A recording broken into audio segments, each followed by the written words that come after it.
There are moments in life when everything you built, everything you believed was stable, everything you thought you understood about God and justice and the world just collapses in an instant.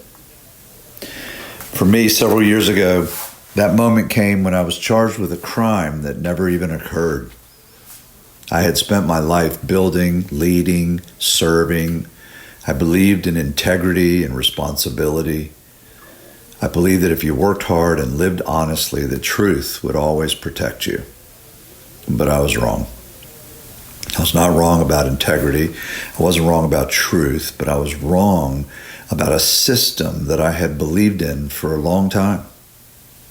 Very early in the process, we learned that the prosecutor had lied and misled the grand jury by submitting a document, a banking document, that he knew was not real.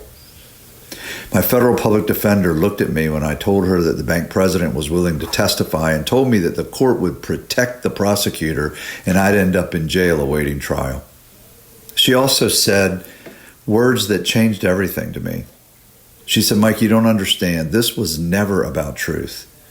It was never about guilt or innocence, and it was never about justice.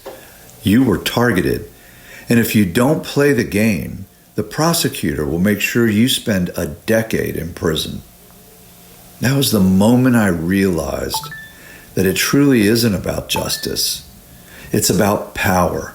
It's about leverage. It's about outcomes. It's about winning convictions, whether the person is guilty or not. The system I once believed in relied on people with power having integrity, and that was not the case here.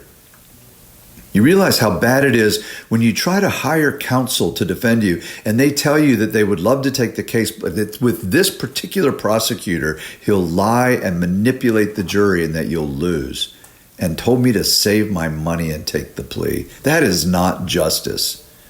Suddenly, I was inside a system I had once trusted, and I was staring at this machine from the inside. My book, It Was Never About Justice, is available anywhere you buy books, and it's a memoir of the terrible abuse of power that led me to federal prison, but also the grace and the goodness of God once I got there. Get your copy today.